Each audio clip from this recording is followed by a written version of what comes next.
Welcome in, everybody, to Fantasy Pros. This is the Fantasy Football Podcast. It is me, Joey P, Joe P. Zapia. That, of course, is Kyle Yates, and it's you. And today, it's about the breakouts. These are the guys that are going to change the game in fantasy football in 2021, take that next step forward, as we're all here hoping Dan Harris does someday.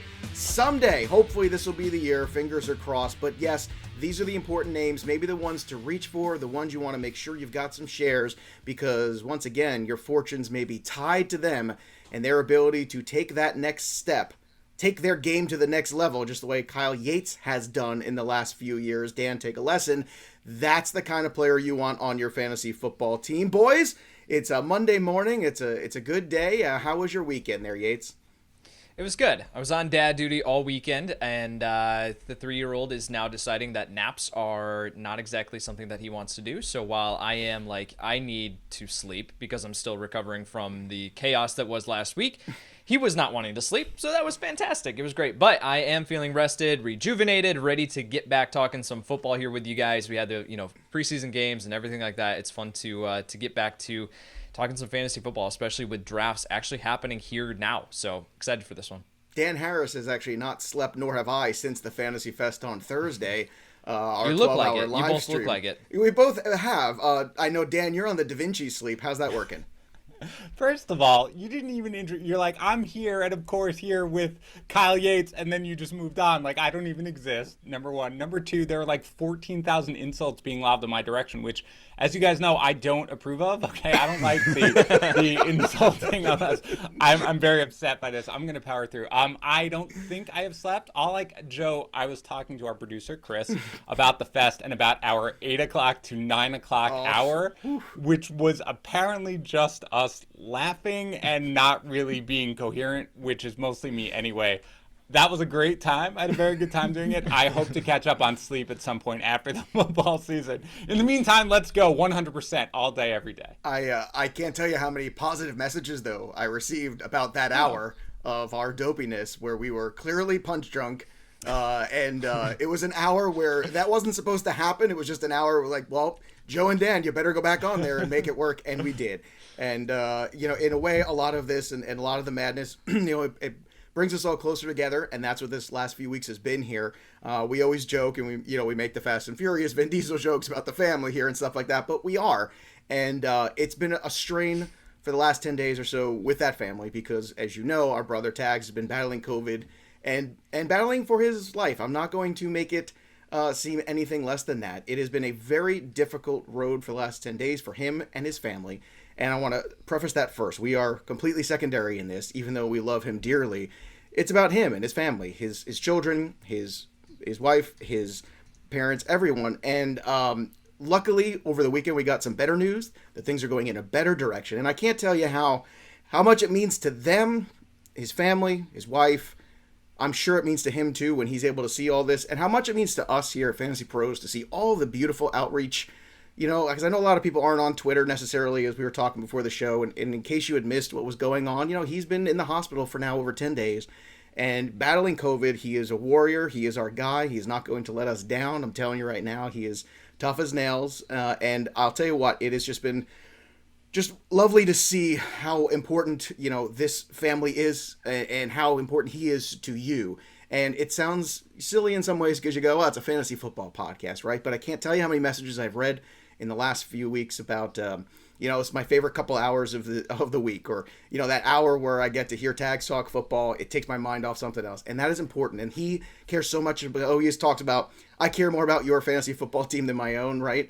And it's so nice to see so many of you care more about him than your fantasy football teams. And I just wanted to thank you all from the bottom of all of our hearts here at Fantasy Pros. And I mean top to bottom, from the presidents of the company all the way down to little old me. I can tell you right now, like, it is, we've really come together over the last few weeks. And Dan, as editor-in-chief, we've all been trying to pick up the slack as best we can here. And I think that we're continuing to do an admirable job of that. And it was great to get some good news over the weekend that things are trending in the better direction for Tags. And we are so grateful for that. Yeah, Tags' absence has obviously been felt and noticed by all our listeners and subscribers and people who watch us on the YouTube channel. And again, out of respect, of course, for him and for his family, we tried not to talk about it too much or give any details. Thankfully, his wife, you guys should follow her at, I think, Tabby Tags is her on Twitter, provides updates now, which is great, so everybody can follow him along. We are constantly thinking of tags. We have tried to continue to do our jobs and provide you guys the best fantasy analysis that we possibly can. Together, Joe and Yates, you guys love him like a brother. I love him like a third cousin once removed, but we're all thinking constantly of tags, and kudos to you guys for being able to power through, because now I'm sure everybody knows just exactly how serious the situation had been and how much he's been on our mind. So Yates, if you add whatever you want to add, but we are thinking of him. Keep sending out the positive thoughts, the prayers, whatever you do, and wish for a speedy and healthy recovery. Go ahead, Yates. Yeah, and Joe, you mentioned it, like this, we appreciate everyone being understanding as we still try to power through like draft season, right? This is the peak fantasy football season. We're trying to do our best to bring you the most up-to-date information and everything like that, but also like understand that, and now you do understand what has been going through our minds. Like I woke up the other morning at like 6 a.m. and I just could not go back to sleep because I was thinking about tags and trying to just not go to the worst case scenario. So when we got that message yesterday, Sunday morning, that he had started to turn a corner, I mean, I legitimately almost started crying. So, it's so funny. Like for us, we work remotely. We don't get to see each other day in and day out, but you guys are legitimately like family to me and like brothers. So when to have tags who, I've done podcasts now for over a year and a half, I've interacted with for several years prior to that, to have him not here, especially during this time of year, has been noticed. It's been rough. It's been difficult. So I appreciate everyone who has been reaching out, asking about tags, right? And that's what's first and foremost in everybody's mind, but then also checking in on me too, right? There's been a lot of people that have been checking in, just seeing like how we're doing and asking how they can help. We appreciate everything. So thank you guys so much. We hope to get tags back here soon. Yeah, and also thank you to all of our industry friends and colleagues too, who not only reached out with their concerns, but reached out and offered hands of help. Hey, you need an extra hand on the podcast, or hey, is there something we could do, or can we? Right. Hey, that's been magnificent too, and it's a great community. Sometimes like every family, there's problems. There's fighting sometimes and all that stuff, but the sense of community over this particular issue has just been fantastic. And just from a personal note, for me, I've known tags for almost a decade, even though I am the least tenured person here on this show today, in terms of fantasy pros and working, actually working realistically with tags. In reality, our friendship, it goes back many, many years. And so for me, this is like a very personal thing. And Saturday, I was in a bad spot. I'll tell you, I legit was crying. I'm not upset about it. But Sunday was a good day. So I'm just going to leave it at that. And we are very excited to talk football because we all need a distraction. And Tags would say, will you shut up, Joe, and just start talking about football? God, you're such a moron. And that's why. And you know what? People ask me, like, it's like, what do you love the most about working with Tags? It's like, what I love the most is when I make Tags laugh. Because when I make Tags laugh, you can see like his whole body just kind of like brightens up and shines, because he's such a freaking grump sometimes. And I love him to pieces. And after a show's over, he'll laugh at me and go, "You're such a moron. I love you." Like he'll say, because he needs that sometimes. And hopefully he'll be back here and he'll be calling me a moron sooner than later, and we'll be back to normal here on the show. So if it makes you feel better, no, you don't call me. And I will call you. Don't moron, even pretend it. It's not the same, Harris. It's not the same. I'm calling HR right after the show. All right, let's tell you too about some free stuff, because Fantasy Pros, as Dan said and Kyle said, this is draft season. We're busy, and we appreciate all of you, and we want you to go get yourself some free stuff. So go to fantasypros.com/contest. And we have our NFL giveaway going on. All you got to do is leave a review of the show on Apple Podcasts or CastBox. Screenshot that bad boy. Don't forget, get your 3 times entry by going to our YouTube channel, youtube.com/fantasypros. Subscribe there now. Over 100,000 subscribers, by the way, that we hit on Thursday. Congrats to everybody out there, and thank you for being a part of Thursday and a part of our channel. But if you do that, you can go to fantasypros.com/contest. You can win that Clyde Edwards-Helaire autographed helmet. It is glorious. There's only a few weeks left in that, so go do that. And of course, I know what you're thinking. I can't get enough Dan Harris. Where can I get more? The answer to that question is the Kickoff Fantasy Football Podcast with Dan Harris. It's 15 minutes of Dan Harris alone in a dark room talking about NFL news, notes, quick-hitting fantasy analysis all throughout the NFL season. If you haven't already, please subscribe to the Kickoff Fantasy Football Podcast starring Dan Harris by himself. Again, solo Dan. And if you like it, please leave a lovely review of the show for Dan Harris, because goodness knows he needs the positive feedback. So, boys, let's get into it. Let's start talking some football. And Dan, I'll start with you since, again, you've been alone all day and now you're with people. Let's talk about the All-Breakout team. And let's start with the quarterback where every team begins. Start with the quarterback where every team begins in the NFL. Because if you don't have on your All-Breakout team for 2021. So I'm going to go with Jalen Hurts here. And the thing about Hurts is like, well, what's a breakout, by the way? We were actually talking about that before we started. I could have put money on when Yates was going to ask us, well, what do you mean by breakout? And I was just like, I would throw my hands up. I was like, I knew he was going to ask me that question. It's your definition, but go ahead. Whatever you want. My breakout is somebody who's terrible. A breakout is somebody, to me, who can kind of take the game to the next level, okay? And for me, Hurts is a guy who I believe his ADP is 11.5 in consensus ADP, the 12th overall quarterback going. I'm higher, I'm 9th, which I've talked about, and I think that there is actual top 5 potential. That's why I'm going to mention Hurts, who we've talked about a lot. So let's just, it's cool to hate on the Bengals right now. Second to that is just cool to hate on the Eagles, right? Because there's a lot of disastrous stuff coming out of Eagles camp. Hurts was not a good passer last year. I won't deny that, 7.2 yards per attempt. He had a horrible group of receivers. The coaching staff was not good, but the rushing yards, 106, 63, 69, and then week 17 he was taken out early, but he still had 34. He had 46 carries. That'd be 184 for a full season. So I understand, Yates, you've brought up the point where a lot of those were scrambles, and that's fine. But Yates, I don't know if you have your projections. Give me a ballpark as to the amount of rushing yards you're expecting for Jalen Hurts this season. I'm pulling it up right now. Even if you don't have the actual like number. 650. That's I have him at projected for 689. See, who needs fancy spreadsheets? It's all in my head. Guys, you guys kill me then when you do it, because that kind of takes the air out of my point. That's fine. But let's talk about the rushing yards. Okay, I looked back at the most rushing yards for a quarterback over the last 20 years, okay? Mm-hmm. Lamar Jackson had 1,206 rushing yards last year. We're not going to get there, whatever. In 2019, he finished first. Michael Vick, 1,039 rushing yards in 2006, finished second. Lamar Jackson, 1,005 rushing yards last year, finished 10th. Michael Vick in 2004, 900 rushing yards, finished 6th. Russell Wilson, 849 rushing yards in 2014, finished 3rd. I can go down and down, but if you get to basically roughly 700 rushing yards, as a quarterback, it is impossible, almost impossible to not finish as basically a top 10 QB. And to me, that's the end result. If he does get to 700 rushing yards, around there or something like that, he is going to be a top 10 QB. And if he could just fix the passing a little bit, he has a chance to be a top 5 guy. So for me, that's a guy who meets the definition of a breakout, a guy who can greatly outperform his ADP and has a chance to really explode. So for me, Hurts is my breakout quarterback. That was a nice long list, Dan. I couldn't tell you've been doing a show every day by yourself at all. Yates, let's go with your quarterback. Who you got there, buddy, as the breakout QB in fantasy for your team?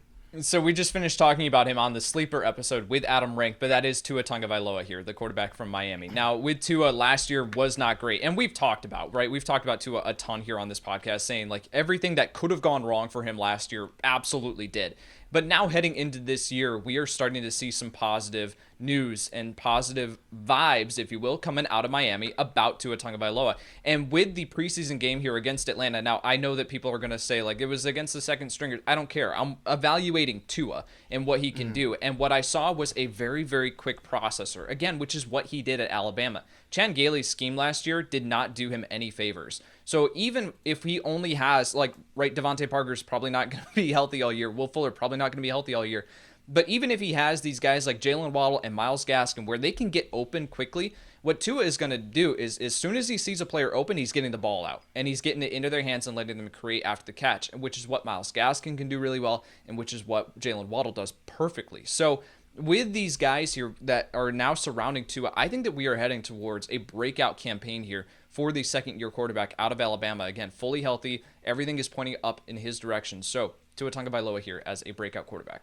What was so striking to me about that game this weekend was the speed of the Dolphins. Gaskin looked so quick and explosive. Waddle obviously was tremendous in that game, came back after getting hurt, and then Tua obviously able to move around that pocket, which is going to be important because they want to play a speed game the way their offensive line is right now currently constructed. I would have gone with Tua as well. Sam Darnold's another one I would throw out there full complement of receivers, really good coach and play caller, OC and Joe Brady. I like Rule a lot as a head coach. I think with Christian McCaffrey there, all of a sudden Sam Darnold could have quite a breakout as a really nice solid QB too. That's the other name I would throw out there. Dan, you look like you had something to say. I do. I don't know if we gave the ADP for Tua. It's 22nd among quarterbacks. Yeah. That's silly. That's by the way, Tua. By the way, I will make it clear, would have been my breakout, but I knew there was a 100% chance that he was going to be Yates' breakout, so I left it. He's 22nd, guys. I don't know about you. I'm 15th. Like, if you're telling me that in the end, in a single quarterback league, if I wait and suddenly people are like back up, and I'm left with Tua Tagovailoa as my QB in a single QB league, I'm okay with it. Like, I will live with that without a doubt because I think he's being massive. 22nd. That's nuts. Like, way undervalued. I completely agree. The only thing... No, go ahead, Yates. The only thing with that argument, right, as Tua, Tua falls into the streaming category, the streaming quarterback category, just based on where he's being drafted, right? You're not drafting him as a top 12 quarterback. So, but I mean, New England, week 1, that's a concern, right? New England's defense, I don't know if I want to necessarily roll Tua out there in week 1. Like, I will play the quarterback on the other side of the ball in that game in Cam Newton as a streaming quarterback over Tua Tagovailoa. So while I like Tua season long, I'm just, if he does fall into this streaming quarterback conversation, I want him as a QB2 on my roster, or, you know, that streamer where I can pick him up off of waivers after week 1. Well, I can tell you in the Superflex community, there's no discount anymore on Tua. I saw it the last 2 weekends in a row in live drafts that I was in, and I'll tell you this much too, the Saturday draft I was in was full of a bunch of real sharps, and it was a Superflex, and Tua was not going as a 22nd quarterback. I can tell you that right now. Dan Harris, who are your running backs that you have here in your all-breakout team? You want me to give both? Right off the bat? Yeah, let's go. It's clustered up, baby. All right. So I find breakouts, it's a little tough, right, with running backs, because I feel like once you get past the top like 20 or 24, you really need kind of an injury to get there. So the two guys I'm going with are Darrell Henderson, who I believe is 23rd in half PPR ADP. I have him 15th. And Mike Davis, who's 25th, and I have him 20. I'll start with Henderson. Look, one of the things I miss most about interacting daily with Tags, which obviously I haven't been able to do over the last couple of weeks, is when he yells at me when my rankings are too low about somebody. And he used to yell at me about Darrell Henderson all the time. I have finally come on board. I'm sorry, Tags, when you are inevitably listening to this. Everyone thinks it's just opportunity now, right? I mean, we were waiting for the veteran running back to come in, who never came in. But Henderson is good. Like, he's a good runner. He's got power. He runs through you. He's explosive. And again, in terms of PFF grades, last year he was the 11th best running back. Now, he was drafted by this regime, right? This is not like a guy who they kind of fell into. This regime actually drafted him. And you can't kind of overstate when the backup running backs on your roster right now are Xavier Jones and Jake Funk. These are not guys who are really going to be taking away a lot of work. It's not like when Henderson and Malcolm Brown were behind Cam Akers, in my opinion. The quarterback, obviously, with Matthew Stafford is much better. The offensive line is much better. Now, there are things you want to criticize. He's basically never played more than 50% of the snaps in his career, just 2 games basically above that. So feels a little bit like Mike Davis, right? He can get in there and then he's going to wear down a little bit. But really, again, what is the other option? And he's a really good pass blocker, too. That's something that's going to keep him on the field regardless. So for me, a guy like Darrell Henderson, who, so long as they didn't bring in a running back to compete with them, a veteran, he's a guy who, like, he's not an RB1, but he is moving in that direction. It's a lot of talking. No, and so far they haven't really, they haven't brought anybody else yet. And I'm actually kind of surprised that Darrell Henderson's ADP has not risen by now. Like, I would have thought, I understand the hesitancy going in after the injury immediately to Akers, where you thought, okay, maybe they will bring in somebody, but every passing week where they don't, it's really kind of puzzling to me that Henderson's ADP hasn't gone up. So that's a really solid first pick. But you got another one, too, who's only going 2 spots right after him. Another guy who apparently has the full workload to himself and not a lot of competition.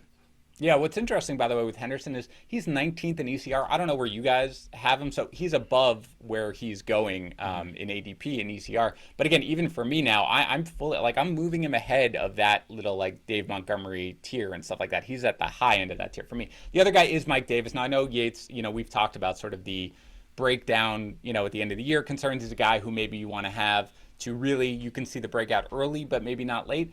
But I don't necessarily know if that's true, just because, again, he wore down late last year. But again, when you go from 0 to 60, like, obviously at the tail end of your race, you're going to break down. Now you've been at 60, right? Now you kind of know what that is. You might be able to kind of finish out the year strong. And we can't really understate or overstate actually how good he was last year. He's one of the best running backs in the game at forcing missed tackles. He was eminently involved as a receiver. And again, you've got the backups here. This is sort of what I'm looking at when I'm thinking about guys who can really go to the next level. Who's the guys who are going to get that volume? Kadre Allison, who's looked fine. Cordell Patterson.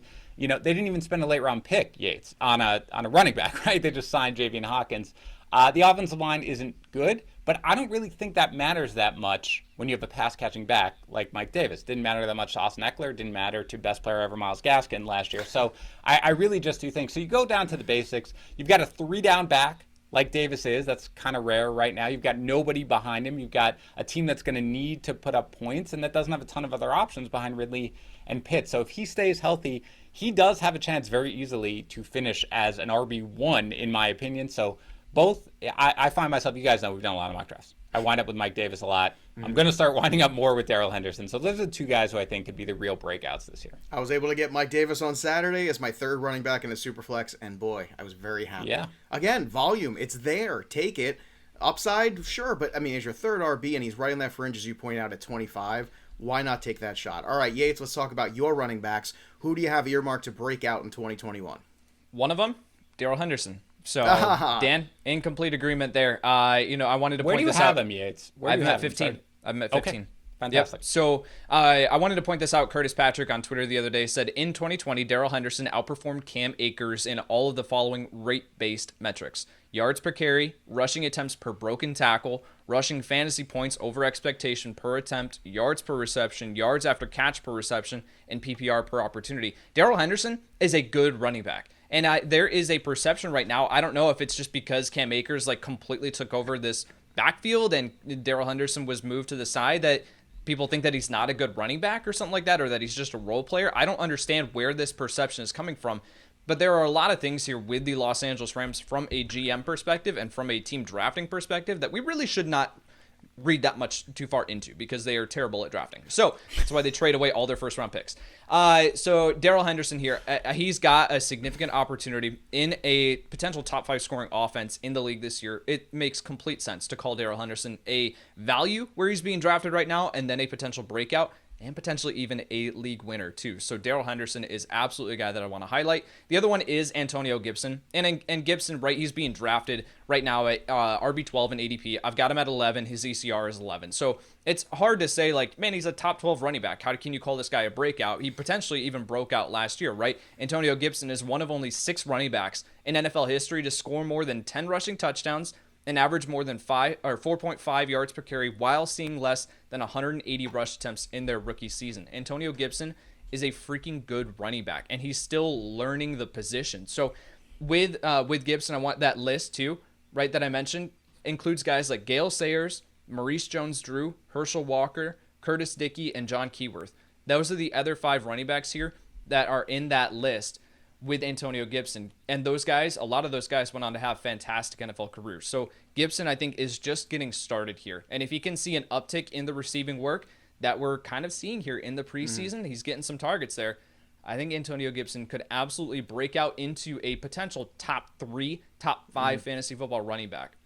I will defend that selection to anyone who has problems with Yates calling him a breakout, because what Yates is saying is exactly what we're looking for right now. Guys who can jump a tier.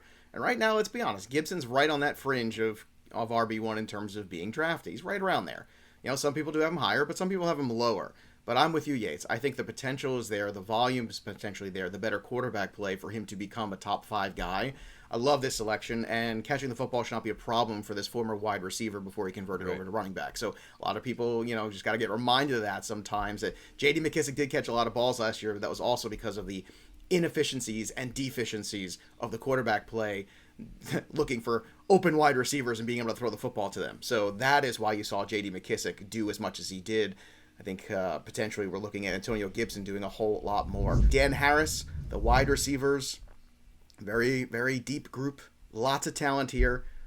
It's an embarrassment of riches. But who is going to be the richest breakout for you in 2021?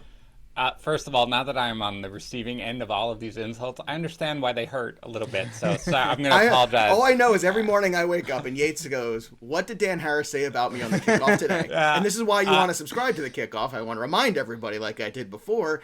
But Yates takes a lot of crap from tags, from me, from you. So I'm going to give a little to Dan today because I feel like, Yates has been taking it quite a bit. It's also highly warranted. So I apologize, basically. I feel terrible. No, to me. giving it to you Dan. clearly, yeah. You, though, also highly warranted. Okay, let's go with Corey Davis. Corey Davis is 48th in ADP, and I will give a kudos to Yates, and I talked about a little bit on the kickoff. Yates has been very high on Corey Davis. I have not been quite as high, but that's a mistake. He's obviously getting paid to kind of be the number one wide receiver, $37.5 million, $27 million guaranteed. That's money you pay to a guy who you intend to focus on. He had a really good year last year, career highs and receptions and yardage and touchdowns, all stuff like that. So, Joe, I'll ask Joe because my guess is Yates says, where do you think Corey Davis finished last year among wide receivers? Just ballpark. Well, he had some huge games. In PPR, you said? Half PPR. Oh, in half PPR, wide receiver 18? What?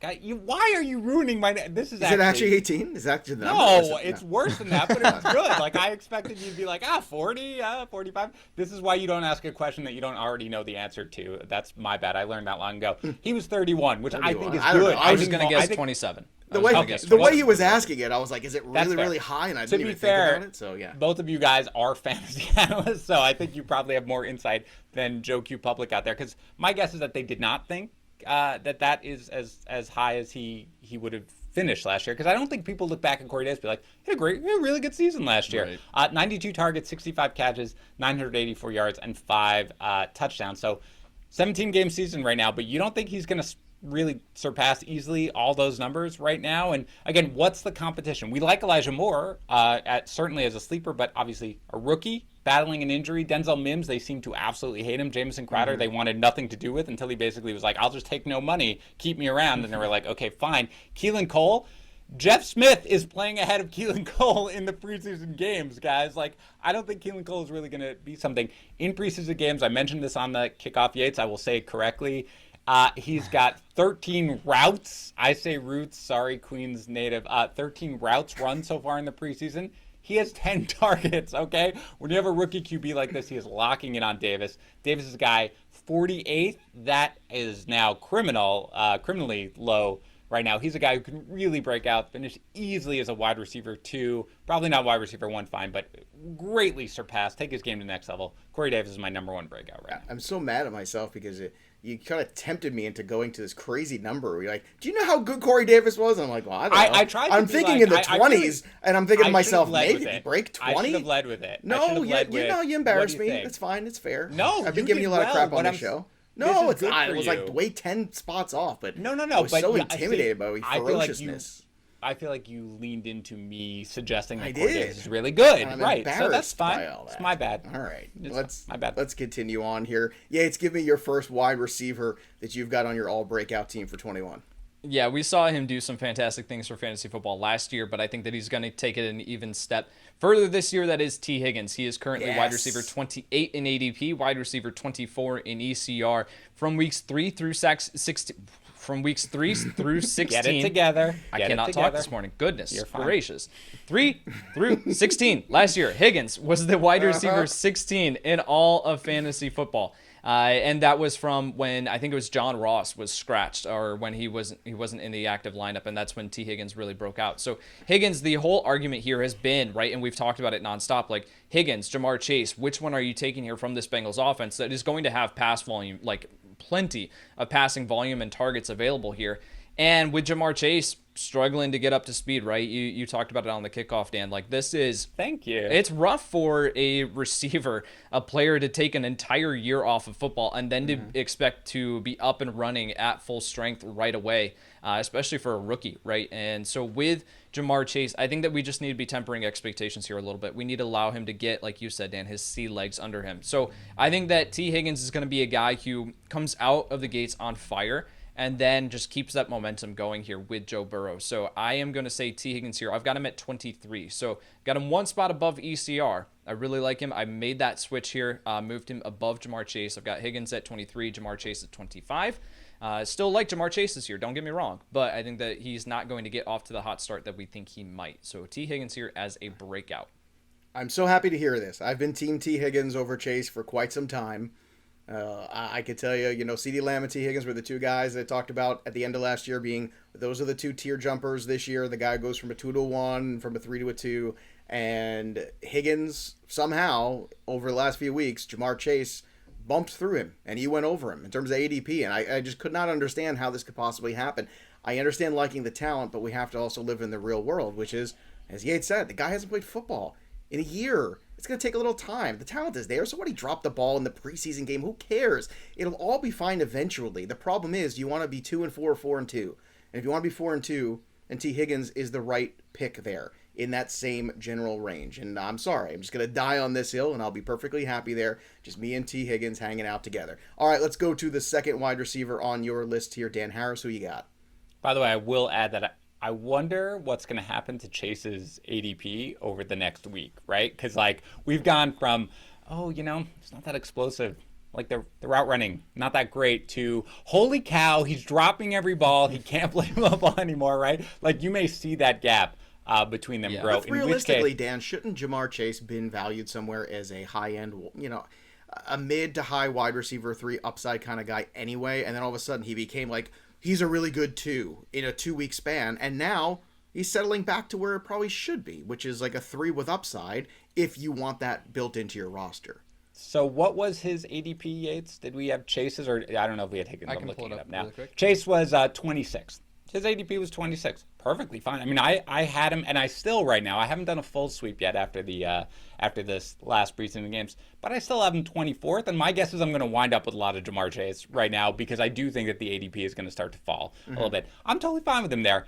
I do have found myself, though, in drafts that he doesn't go there. When I'm drafting, when I'm in a real draft, people before this really bad news, they were targeting him early as sort of like more of a low-end wide receiver 2 or kind of a mid-range wide. People just want him, right? You want that excitement. You want the mystery box. I think it's going to come down right now, and I think it's probably going to be appropriate. But I think the point is, and I think we're all in agreement, don't avoid him entirely. Like, it's fine, but you may want to bulk. You may want to have guys who are going to produce for you a little earlier. But the 2 and the 3 conversation is crucial, and I think from a roster construction standpoint, it's important to have this conversation for all the listeners and watchers out there on the show, is that 2 is that spot that you look, if you have an incredible 1, you could take a shot on 2. That's fine.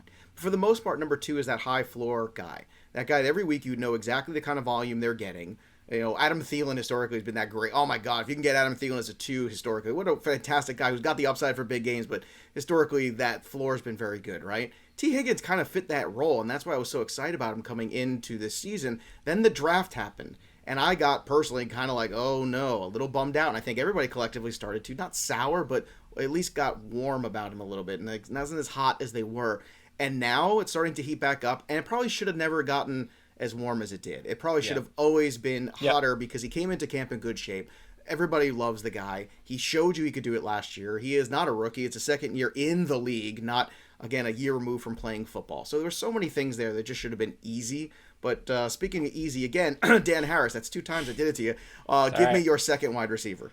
Yeah, I'm going to go with Mecole Hardman, who has an ADP of 52.3. I believe he has an ECR of 55, if I'm correct. I'm 48th, maybe 46th by the time I'm done with my sweep right now. I think if we hadn't tried to make Mecole Hardman a thing before, he would be viewed in a little bit of a different lens than we are right now.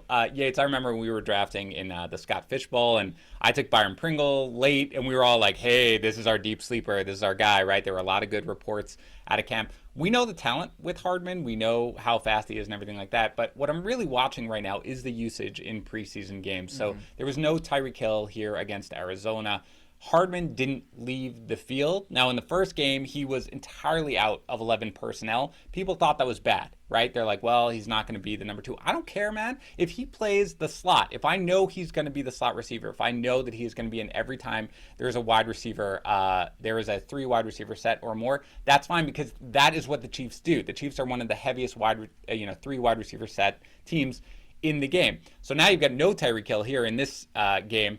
They're still playing 11 personnel. He's also playing on 12 personnel. He's also playing on 21 personnel. He's just playing everywhere. So it's not like they said, no matter what happens, here you are stuck in this role purely in 3 wide receiver sets. There are targets available. Here, Sammy Watkins had 5.5 targets per game. So I know we want to make Pringle a thing, but all the usage that we're seeing right now in the preseason is that Hardman is really going to be that guy. So if he stays in the 3 wide receiver sets, he also has the high-end handcuff sort of thing where I think that he is the guy to take the big jump if something happens to Tyreek Hill. So I think he's going to greatly outperform his ADP. I think he's going to outperform his ECR, and I think there is a true breakout potentially waiting here for him. This is the fork in the road, though. If it doesn't happen, I think you have to move Sure. on. You just have to let that go. I give people a lot of credit who are still trying to drive this bus because there is talent there is opportunity there, but at the same time, I think we've all got to realize if it doesn't happen this year, you have to understand it's just probably not going to happen, at least not with the Chiefs, the way that offense is structured. And that's okay. Sometimes that just happens. Where a player ends up is equally as important as the talent of that player. Yates, you're a talented player. See how nice I am to Yates today? Wide receiver 2, who you got? Let's go with another second-year wide receiver. Let's go Chase Claypool in Pittsburgh here. Claypool is one of only 9 players in NFL history to have more than 55 receptions, 850 receiving yards, and 9 touchdowns in their rookie season. We do not talk enough about how damn good Chase Claypool's rookie season was last year. And that was when, like, towards the end of last year, Mike Tomlin was like, oh, we're going to rest Chase Claypool. We don't want him to hit the rookie wall. We could have seen him put up better numbers than that. So Chase Claypool here, I mean, heading into this season, I think that he is going to be on the field a ton. I think that he makes sense to have as the starting wide receiver opposite of Deontay Johnson in 2 wide receiver sets. I've talked about how I think that we are going to see a lot more of 2 tight end sets here in Pittsburgh, which means only 2 wide receivers on the field. I think Claypool is never coming off the field. And if that is the case, then there is a significant opportunity for him in this offense. If we see the kind of arm that Ben had last night as the ability to be able to push the ball deep downfield, then Claypool is going to be the biggest beneficiary of that with his contested catch ability deep downfield. So I think Claypool, we are sleeping on him. He's wide receiver 27 in ADP, wide receiver 28 in ECR. I would not be shocked if we look back at the end of this year and say, man, how did we not see Claypool coming as a top 15 wide receiver? Yeah, it's very possible. Some of his points came in huge clusters at one time, but there's a lot of upside there. You're 100% right. He could certainly break through. And Pittsburgh's starting to look more balanced and a little bit calmer offensively. Last year at the end, it was ugly. We all know that. One-dimensional was not good, but Najee Harris certainly looked very sharp in that game. Put out a nice move there, running in the open field. It's going to be a different Pittsburgh Steelers team, and I'll tell you what, that AFC North is going to be fun to watch, that's for sure, especially with Cleveland looking like a real contender again. Of course, Baltimore, always there. Dan, before we get to this last wide receiver, I just wanted to ask you a question about this whole route and route thing that I keep hearing so much about this morning. Mm-hmm. So do you say he's a good route runner or a good route runner? If Tags hadn't yelled at me so much when I started hosting the Sunday night podcast, I probably would just always say the word ROUTE as route. I don't know why. I don't have it in me. I must be a Queens thing. Tags really yelled at me, like mean yelled, and I have worked very hard to go route, but as Yates noticed when he listened to the kickoff, which he is my most loyal listener just because he knows there will be one. I'm just tuning in to see what he says about me. That's really right. Yeah. I wouldn't be tuning in, but well, that's why. I mean, I feel like since that show started, Yates, every morning I wake up in this chat and it's basically Yates saying, "What did Dan Harris say about me today?" So you know what? I'm sticking up for a little brother today a little bit because I usually no one's allowed to make fun of Yates except me. Okay, it's my job. Don't you take my job. How do you say the word ROOT? Root. I say root. Oh, okay, so that's wrong. You just have you to also say, all right, we can talk. Do we want to go everywhere? I don't know where Jaguars came from. Oh, I hate when people say Jaguars. It's Jaguars. Now, you are not alone in this game. Well, what about the Jaguar? You support the Jaguar? I'll take the late. I'll take the L on route. Okay, that's just me. That's wrong. But it's not Jaguars, even though a lot of people say that. That's fine. So let's just get it all out there. Well, right now, it's out there now. It's out there. The 2 roots.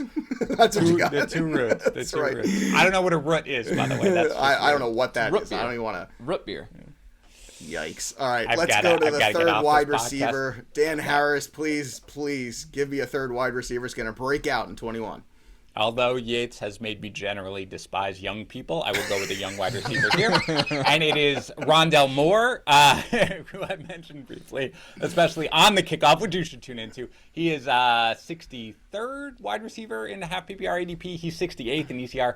I'm 54th. I really think the breakout's coming here. So, look, Yates, you guys can correct me, both of you. We don't really doubt Moore's talent, right? I mean, he's very exciting after the catch. We think he's going to be a fine wide receiver in the NFL.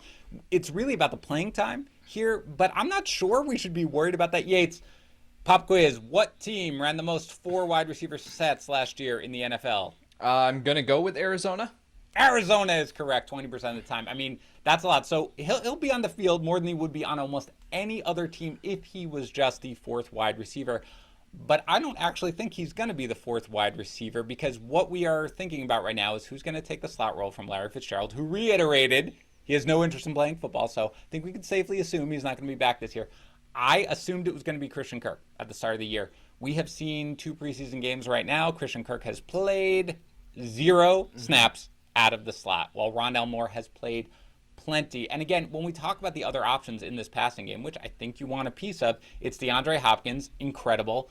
Who else is there? We're talking about A.J. Green and Christian Kirk. This is not sort of some receiving core that is built to keep a guy like Rondale Moore down. Moore has looked really, really good right now. I think his skill set fits perfectly with what they want to do in Arizona. This is a guy who could absolutely explode this year, and I think the fact that he is basically being either undrafted or just essentially a complete afterthought is a mistake. There's true breakout potential here. You should target Rondale Moore at the end of every single one of your drafts. Yeah, we had an interesting conversation actually on the TV show yesterday about the rookie wide receiver class, just generally speaking, and even going back to last year's, which is, don't confuse the way or manner in which they were drafted in that order is necessarily in the way that you have to value them in fantasy. A lot of people, made some, I would say, improper calculations in that regard last year. And this year, I think people are learning from that. We're talking about guys like Rondale Moore. We're talking about guys like Amon-Ra St. Brown all of a sudden. We're like, hey, well, it doesn't matter where they were drafted. It matters where they were drafted. In other words, what the opportunity is on that team potentially, that they have a lot of potential target share or can make an impact. So, yeah, Jamar Chase is that talent. Yeah, Jalen Waddle's that guy, and I love Jalen Waddle, believe me, almost to a degree where I shouldn't love as much as I do. But I'm telling you right now, don't discount some of the other lesser wide receivers that are rookies this year, because some of them in certain circumstances, a la Justin Jefferson last year, could certainly prove to be very valuable. I don't know if anyone's going to reach to that level, but still, they can certainly be valuable. Yates, who is your pick here for your 3rd wide receiver breakout? Yeah, really quick, I wanted to talk about Rondale Moore, and to go back to what Dan was saying. I think Rondale Moore, yes, incredibly talented. That has never been in question from his time. I mean, going back to 2018, his game against Ohio State, with Purdue, just ridiculous production. What he can do after the catch, he's always been on the freak list as far as what athleticism and what he can do. The conversation then shifts to his availability, because that's been a thing here too, is that he has a lengthy injury history. So that's part of the concern here with Rondale Moore. And then also, I think it's going to be consistency. I don't know, with this offense, with DeAndre Hopkins taking so much of that target share, and then A.J. Green, there's been a ton of positive buzz about A.J. Green. Am I buying into that from a fantasy perspective? No.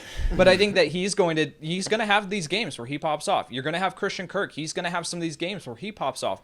Rondale Moore, I think, will be a part of the offense, but is it going to be to the point where he is consistently breaking away big chunk gains, or if he's finding the end zone? I don't know if he's going to find the end zone enough in this offense consistently to be to the point where you can plug him into your lineup as a flex option week in and week out. Is the opportunity there? Yes, but there's a lot of other pieces that are standing in his way to be able to hit that truly breakout where he can jump into that next tier. That's the only thing I would say about Rondale Moore.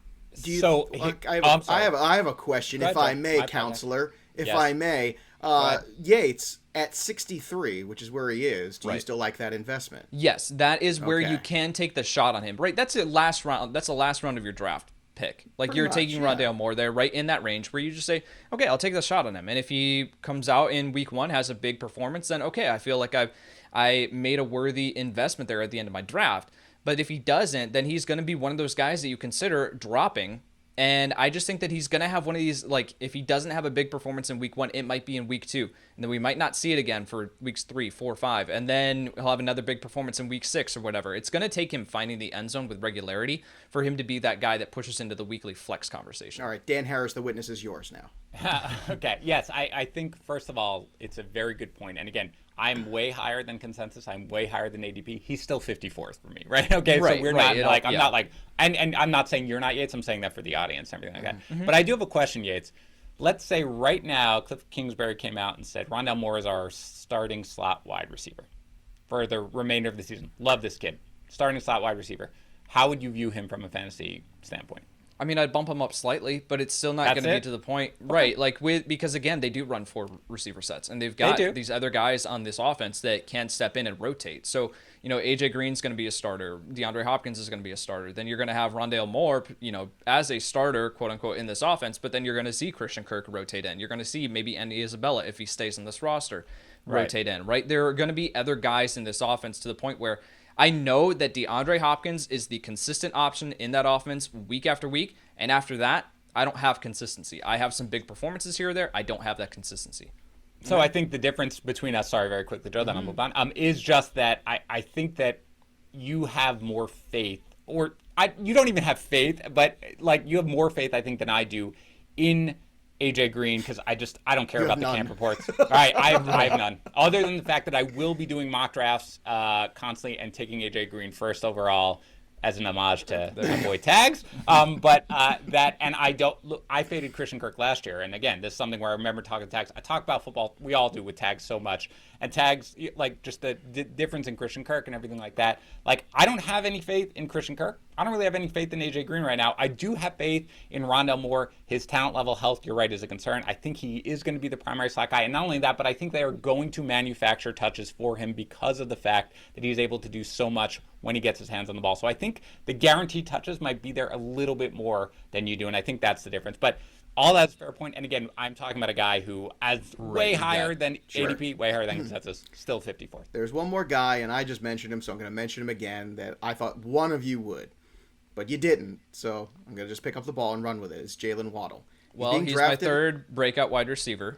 Oh, is he? Yeah, he didn't get to his third. I didn't have my third. Okay. Yeah, it was Jalen Waddle. Very good. Let's go, Yates. Go ahead. Let's go. I'm sorry. No, I mean, the Rondale Moore, AJ Green thing gone on so long that I'm we mentioned about 5 other wide receivers. It's easy to get lost. Let's there. go, Yates. Go ahead. Thank you very much. I just handed the ball off to you that I just picked up that everybody, Dan, fumbled, basically. Yeah. Jalen Waddle. I mean, we've talked about him nonstop, and it's actually really funny to see, Joe, that I think we're having an impact. We're starting to see his ADP rise. We're starting to see his ECR rise. ECR last week was wide receiver 52. It's skyrocketed all the way up to wide receiver 49, and that's still way too low. You still got guys like Marquise Brown and Mike Williams. Yep, to the moon. You still got Mike Williams and Marquise Brown ahead of him in ECR, and that makes absolutely zero sense to me.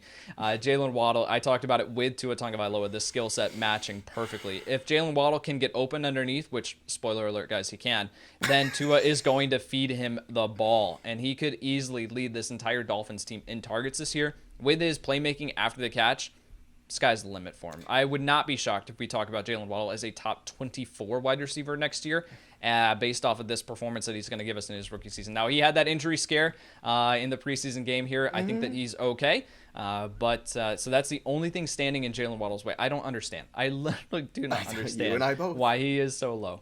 I apologize, by the way. I lost track of where we were for a split second because Rondale Moore just made me gloss over. But I will say this. My only concern really was Tua. And I've seen enough good Tua now in the preseason that has assuaged any of my concerns that I had. And when you're watching Waddle on the field, it is clear what he's able to do is very special. And I think to a certain extent, Yates, and maybe you'll agree with this too because you're Mr. Dynasty, that I think that the fact that he didn't play the full complement of games last year, people kind of forgot a little bit how good he is. And Smith got all the attention. Smith got the Heisman, all that stuff going on there. But you look at even on FantasyPros, the projection for Jalen Waddle: 57 catches, 764 yards, 4.7 on the touchdown scale. I think he's going to crush all of those. Yates, what do you think about that? I have Jalen Waddle for 69 receptions, 948 receiving yards, and 6 touchdowns. So, yes, he blows away those projections. Yeah, he's being drafted as a wide receiver 4. Yates and I already like him as a 3, and we both think that he can go as a 2. Now, here's the thing. Dan hates that projection, by the way. What? Yours or the one that's out there? I just think that, like I said in the kickoff, like all little kids, Yates is at the 100% outcome of every. But I'm not because I look at the Jamar Chase projection right now on pros, and it's 1,000 yards, and I'm I'm under that now. Like that needs to be adjusted, and I think the point is this: It's who's the guy working out of the slot, who's the guy that get open, who also has that connectivity with the quarterback. That's a huge thing. Can we not emphasize that enough? The connectivity with the quarterback and how important that is, and that is clearly there between the two of them. And I just think that Waddle right now is in that unique position. But the best part about it is you don't have to draft him as your 2. You don't have to draft him as your 3. You could probably draft him as your 4. And when you hit running back early and often, these are the guys you want to get on your roster because T. Higgins, Jalen Waddle, these are the guys that can outperform their ADP, jump a tier, and that's how you cover yourself at the wide receiver position when you do go running back early in your drafts. So the one thing I want to ask is, Yates, I don't know what did you say his ADP was? Because I looked it up. I thought 44. you said... Oh, it is 44. Okay, good. Yeah, that is what I saw. Sorry, I didn't know. Where do you have him ranked, out of curiosity, Yates? I'm at 36, I think, with Waddle. Yeah, we had both him at 36 together. We had them both at 36. Yep. Okay. All right. That's good enough for me then. Good. And again, I like Jalen Waddle a lot. I have not been able to move him up quite enough to where I'm getting him now that, as you said, although I guess we're taking credit for his rise in ADP, which is ECR, which is nice. Yates and I are taking credit. That's fine. Yates. I'm certainly not. Also, I think it's silly for us to do that. But regardless, I have him 44th right now. I have trouble moving him up a little bit. I do like Tua. I do like the offense. But for now, I'm still, yes, I agree. My projections are not quite that bullish on him. But again, totally fine as a wide receiver 4. All right, tight end. Let's go. Dan Harris, back to you. Give me the tight end breakout on your team in 2021. I'll go with Tyler Higbee. He's 11.5 in ADP. I have him 8th. We obviously know that there is no Gerald Everett. Sean McVay has been talking him up a lot. Matthew Stafford is there, upgrading quarterback. He historically targets his tight ends a lot, and I know that the receiving core is better here. But remember, he has played with Golden Tate and Marvin Jones and Kenny Galladay. So he has had legitimate wide receivers before to still target his tight end. Josh Reynolds is also gone, so there's vacated targets there. There's a lot of big play potential. This is a guy who I've slowly... I want to move him up to 7th, but that would mean moving down Logan Thomas, and from just a general standpoint, I can't do that. So 7 and 8 goes to guys. Goes against your religion. It goes against everything I stand for as a human and a fantasy analyst. But I have him at 8th right now, and again, he's at 11.5. I think that, we've got the top 6 in tight ends, but if everything at the 100, if I was Yates and I projected everything, the 100% tile outcome, then I could see Higbee finishing as a top 5 tight end, not that far from TJ Hawkinson. So that's where he's my breakout for sure, and it's an easy choice for me, actually. Yates, your breakout tight end at 21. Yeah, Higbee's definitely in that conversation for me. I do have him inside my top 6 tight ends. I've got him at 6. Wow. So wait, who fell out? Is Pitts Hawkinson. Out? Hawkinson's out. All right. He's at 7. Johnny Smith is the answer here because, tight end 19 guys in ADP, because of the injury, people are completely off. So this is about as easy of an answer as a breakout tight end because all he has to do is play and he'll finish above tight end 19 on the season. But if you want me to go a little bit further down the board, I will say Pat Freiermuth. I was a big fan of Freiermuth coming into the NFL draft this year. I thought that the Steelers got a steal in the second round there. You and your I thought he should have gone. Nonsense and your Steeler dad jokes. I'm on Get fire out. today. I thought that he should have gone in the first round, and he did not. So I think that he is an incredibly talented player. Eric Ebron 7 drops last year on his target share that he had last. I think, and we saw it even in the preseason. I was gonna say game.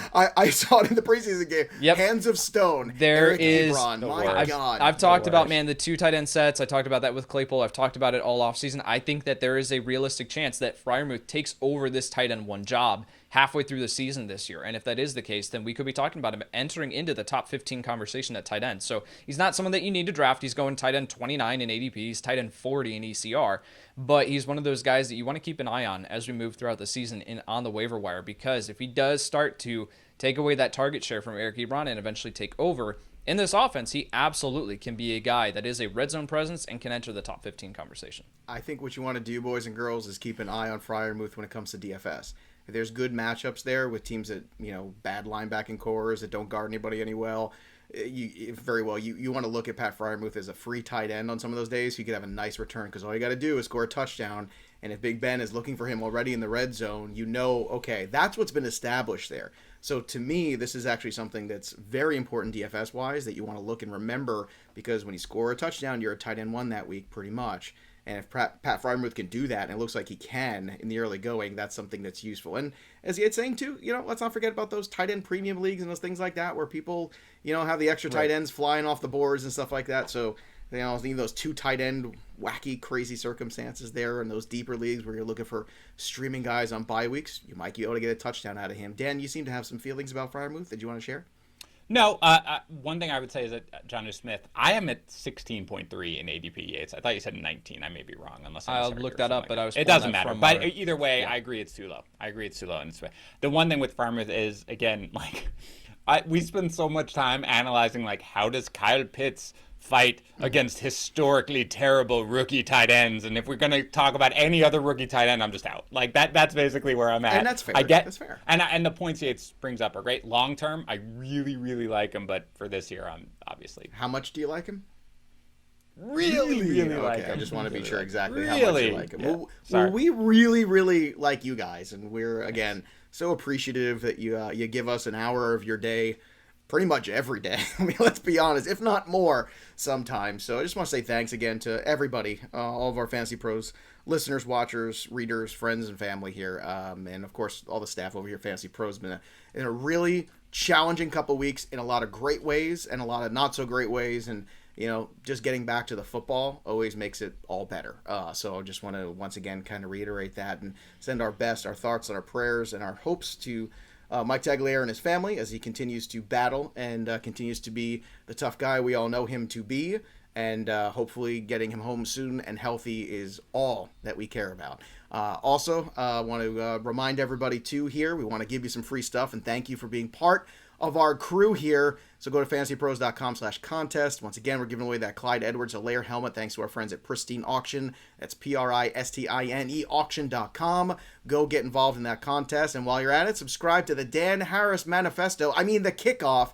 It's a great way to start your day. 15 minutes of fantasy football fun with solo Dan rocking and rolling. It is great. I listened to it on Friday. It was lovely. I really enjoyed Dan's quips, his knowledge, and even the way he says root or route or whatever the heck he says. And also, we want to thank our sponsors of today's show, Prize Picks. Use the promo code PROS to receive a 100% instant deposit match. Again, Prize Picks is the fun, easy way to play daily fantasy. Don't forget to take your fantasy to the next level with Dynasty Owner. Real fantasy with the real NFL salary cap. Go to dynastyowner.com to validate your skills. And don't forget about IP Vanish. Go to ipvanish.com/pros to claim your 65% savings. Again, that's ipvanish.com/pros. That'll do it for us. But the story of the game goes on. For Dan Harris and Kyle Yates, I'm Joey P. We'll see you next time, kids. Thanks for tuning in to the Fantasy Pros YouTube channel. Don't forget to check out our featured videos. And while you're at it, make sure to follow us on Instagram, Facebook, and Twitter at Fantasy Pros, so you can get the latest news and updates to give you the edge you need in your fantasy league.